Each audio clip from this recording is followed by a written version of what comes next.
Good evening. Welcome to the live stream. We're talking about all sorts of fabric, silk, organza, lame. Why is it so confusing? And which fabrics pair together for multi-layer worship flags, and which ones don't? There are some that don't, and I highly recommend that you don't try this, but we're going to talk about that in this Fan Into Flame live stream. We're talking about all things fabric. We've been making worship flags for 14 years, and I'm sharing all my insight with you so that your worship flags look great right from the start, right after the bump.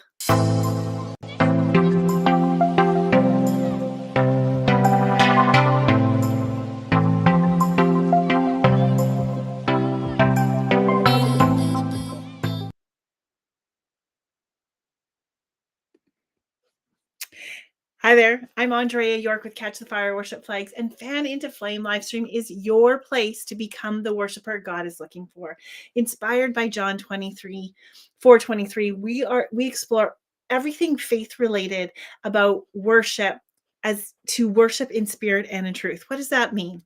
If you're a creative worshiper, like this video and subscribe to the channel. So lift up a banner and let's dive in together. We are in January, our DIY event. So if you've caught any of the other lives previously to this month, we started with right from the basics. We've talked about sewing machines. Hit share in the video if you on the chat, if you were able to catch that one, or we talked about the styles of worship flags. Now I am going to be looking at the chat later, as it is with, we've got a couple of cameras going because I have some things that I want to show you, and it makes it difficult for me to go back and forth to the chat, but I promise I will be answering and looking at all of the chat if you are communicating and sharing your experiences, what works for you. I want to hear it. I know that I'm not the only authority on it. We've been making worship flags for creative worshipers like you for 14 years. And so in that 14 years, I've learned quite a lot of information, mostly from doing it wrong, trial and error, trying to figure out what works and what doesn't. So we're going to be talking about fabric, the kinds of fabrics that you use, and actually even cutting tools that makes the job go faster. So let's get into it. I think we got silks. So we talked last week about silk worship flags. There's the variety, there's the veils, there's the ones with the poles, there's the banners, and there is the swing flags. Now in the comments, let me know if you use silk worship flags or if you've tried them. They're very lightweight. There's actually two styles to use, and I don't have my flags here. I only have the silk. I wanted to show you what to use and what you could use. So if you are doing something like a veil that without a stick, you'll probably want a 5mm weight. It goes by weight, and so this one, I'm just gonna give you a link in case you are interested. This is the 5mm veil. Both the 8mm or the 5mm kind of operate the same. So it'd come in a little package like this, and these are veils already cut for you. They're about 45 inches wide and 108, about 100, I guess, long. So this in particular is a 8mm. It's a little bit thicker, and would work well with swing flags or with a pole. It's still very, very, very lightweight, but not as lightweight, because what I feel is, if you, with swing flags in particular, if you're using an 8mm, my recommendation is not to use a 5mm, because it would, the quickness of the swing flag necessary for the movements could damage the worship flags themselves just because of the whipping back and forth. So if you are looking for 8 mil, this is the link for 8 mil. And it would come like this in white, and you go ahead and you dye as per you can tie dye it, you can create patterns. You're looking for an acid, me see here. We've got an acid color, acid dye powder. You mix that up. Make sure that you are working in a well ventilated area with gloves so that because it's permanent, and you would color fast that. So that's the silks. That if you there's really just the kind of the two differences, the 5 mil or the 8 mil. And what happens is if you are buying the veils made like this as opposed to a bolt, now you could purchase a bolt. I don't know where, um, because what happens if you buy the veil already cut is it's actually hand rolled like this, so you don't actually have to finish the edge, and that saves you a lot of time. It saves you actually a lot of time. And I mean, I've purchased from some flag makers who didn't. Obviously, they purchased from a bolt because it would be a bit cheaper to do it that way. However, they didn't actually take the time to finish it, so it felt unfinished to me. But this already is finished. You don't have to do it. It would dye and go. If you were going to be making swing flags, because this is so long, it's 3 meters, you would actually just cut this in half, and you would have to finish the one side, but that would be kind of where you'd probably put in the drapery weights for the swing flags, which are, let me see if I can pull up these 13 yard drapery weights. That's more than enough for several pairs. So that is the silk. And I wanted to just give you that kind of idea of what possibilities, the two different types. Now we're going to get into the angel wing worship flags, which is what my style. And we use 3 different kinds of fabric, and I wanted to show you the different kinds of fabric. We're going to move to another camera, and I'm going to pick up this. See, this is, thanks for joining me, and thanks for your patience with when we're trying to do stuff. I'm trying to be technical, and it's much more difficult. So these are sheer flags. Sorry, those are sheer, and there would be very see-through. It's typically organza. Let me just show you with the other camera. I'm going to move over here. Oh, that doesn't look right.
Here we are again. Okay.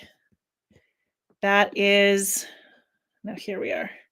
This is our sheer. Now, our most popular worship flags are our white worship flags. This is sheer, or shimmer, sorry. My mistake. It's shimmer. It's kind of got this real sheen. And if you look in the video of the dancer, you can see that it really reflects the light. It's a beautiful and very lightweight. I love dancing with these as single layers. This is always going to be a single layer. I know that we've had as many as 25 colors at different times with the shimmer, and inevitably people always ask if they can layer this. I do not ever recommend layering or mixing up these fabrics. The reason being is that, for no other reason, is that let me just,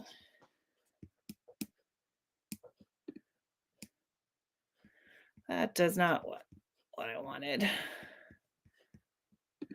Here I am. We'll just go like that. Thanks for your patience. You guys are so kind to me. Even after the fact, when I get some encouraging. So thanks for liking our videos. If you have, I really appreciate that. I appreciate the I really appreciate just the confidence and the encouragement that you give me on these lives. I'm showing up because I think it's important for you to know. And I know that I get lots of inquiries about how to make worship flags. We do have like a worship flag making course to go step by step, but these are simple things that I can answer. But let's talk about why I don't actually recommend using the shimmer fabrics as a layer. The beautiful aspect of the layering is the different weight of the fabric. Now it's super slight, even in the organza, because of the lightness and the sheer and the sheerness of it. Uh, the wind or air will be able to flow in and out of the layers, and so when you have your movements with your hands and your arms, there's a stop start motion, and so where one fabric piece starts, the other one will stop, and it will actually have this kind of friction and flow, and it'll look like there's just fabric all around.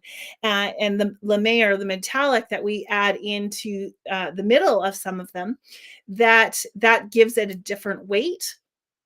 But the moment that you use this, the shimmer, which I love the shimmer, it's not about not loving the shimmer as a single layer, but because this actually will create the most static out of all of the fabrics. This will create static together, and so they will, like static cling, they will stick together. And also, because if they are the same weight, they will flow with one another, so it will not actually give you that airiness that creates the beauty and the demonstration of the fabrics, the multi-layer, which is what is so attractive to them in terms of worship. So that is actually why I don't recommend you would use shimmer in any kind of a layer. If you insist, I will do it, but I haven't enjoyed or loved the effect. The effect is only when you get the airflow in and out, and so that's just a little quick tip. The next fabrics that we use is metallic. So here we have the metallic. You see, actually, and behind me, we don't have these in the bolts available, but we do have them available for in pre-cut, so you can just purchase the pre-cut and sew them up yourself. What the metallic is, I really love the metallic in terms of so it's a lame, and if you are choosing lames, you definitely don't want anything with stretch. These are a woven non-stretch material. The stretch would not flow as easily, and also the not the woven has, it's the same color on the back side, so there's no right or wrong side of the fabric. It's the same, and that's what you want, because flags, you're seeing all the sides of the flags in motion, and so you don't want to have an abrupt color change in it. And so that's how what we're using Let me know what you use, if you've tried, or what you feel about the fabrics. I love that I started actually with the sheer. That was what I used almost exclusively at the beginning, and I started to layer those fire flags. Our signature flag were was are made with all sheer, and they're beautiful. They've been sold out for a couple of months, but we're going to get them back in hopefully now. And I wanted to talk about cutting materials. So we'll post in the in the show notes where to get these items. First off, just these are great. Where's my camera?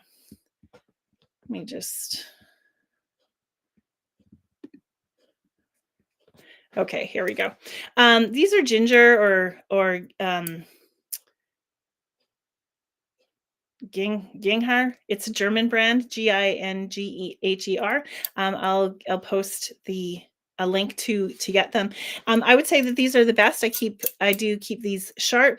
They are very good, and I can cut through probably about 12 layers of the sheer fabric because it's very light, and so these are really good. So if you don't have good cutting shears, that is actually vital to having a good product. You want to start with the best possible tools to get the job done. I've talked about in our accessories kit, these little snippers come with accessory kit and the rolled hand presser foot and a couple of other fantastic tools that I like for only $19. I think they're still on sale if you get them this week. These are really fabulous, just to cut off those little snips. You could also use these, but I find these can get a little bit bulky. So when you're just getting the little threads off, these are perfect. But this is my new favorite machine, and it is a heavy duty. Let me see if I can. It is a rotary cutter, and it's a handheld rotary cutter. Now I have gone through about 150 layers of that. Now that gets to be about that thick. You kind of have to smush it in there, but you can see, I'm going to do it this way. You can see, so here's the protective cover. You do not want to get your finger, these are not child safe. There's not an automatic switch, so you don't want to get your fingers, let alone little itty bitty fingers. Turn it on, and you would, right here is the button. Oh, sorry, that's the on off. And then on the top, I might have the battery off. Oh, my battery's dead.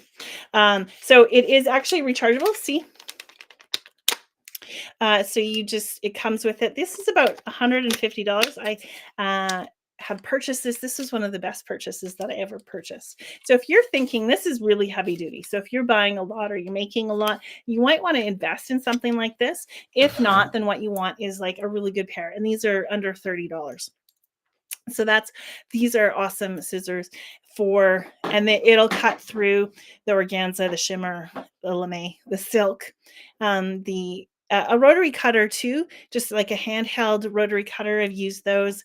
I don't have the precision of a surgeon, so that doesn't do well for me, because what this goes, I can guide it. It goes on the table and slides underneath, and all of the pieces that you're cutting is on the blade. If you have any questions, feel free to put them in the chat. I'm going to be checking the chat right after the live stream ends, because it's important for me to I want to answer all your questions. If we can talk about them in the next live stream. And coming up next, don't forget to like and follow if this has been helpful. I'm trying to do what we can to help you do it yourself. I know that we get a lot of questions about how to make your own worship flags, so we really want to help to provide good value. What we do is we make ready to made, but we also have a DIY store, and so we'd like to be able to provide that to make it maybe a little bit cost effective if worship flags, the ready to made, are cost prohibitive. So coming up, we are still talking next week about DIY kits. So we've talked about kind of all the different pieces. DIY kits, put it all together, makes it really simple at a reduced cost than buying it a la carte.